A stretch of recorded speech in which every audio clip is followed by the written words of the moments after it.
The same midfield that won Liverpool the league is now costing them in games, and it pains me. For me, when I reflect on last season, one of the highlights in terms of why Liverpool won the league was actually this midfield rebuild. I thought the Gravenberch reinvention in that deeper role, McAllister's ability to be so combative and so good on the ball, and the Szoboszlai's athleticism, really, the dynamics in the midfield worked really well. Obviously, at the start of the season, the balance of that midfield, the dynamics of that midfield changed because they brought Florian Wirtz in as the number 10, and the athleticism and the physicality in the profiles in the three had changed completely. Then after a while, they reverted to type and went back to the old midfield three, thinking it would work. It shored it up for a little bit defensively, but still lacks a lot. Alexis McAllister looks a shadow of his former self. It's similar to Fabinho, really, where overnight the legs went, and I feel like it's been, 8 months now?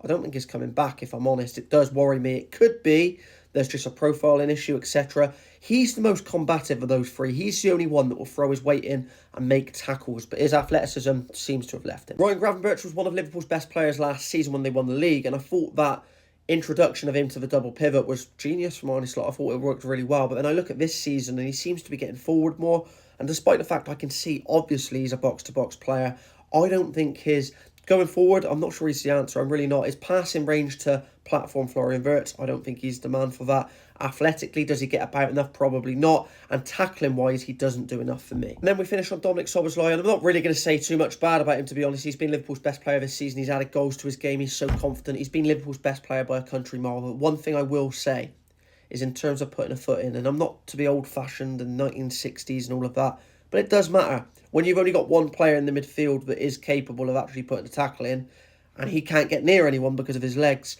it's important. And that's the one thing I think Dominic Szoboszlai needs to add going forward, that steal in midfield. His running power is amazing, make more tackles. It's a dilemma for Liverpool to sort out for sure, and I think the answer lies probably in platforming Florian Wirtz. And how you do that depends on the formation you're going to go with, but as it stands right now, if I was building this and you're going in the current system, a 4-2-3-1, if you're platforming him as a number 10, the two behind him, you're looking at a scruffy player that can break up play, get around the pitch, alongside a deep line playmaker that can get the ball into Florian Wirtz. I'm not sure the profiles they have at the moment are the right players for those roles.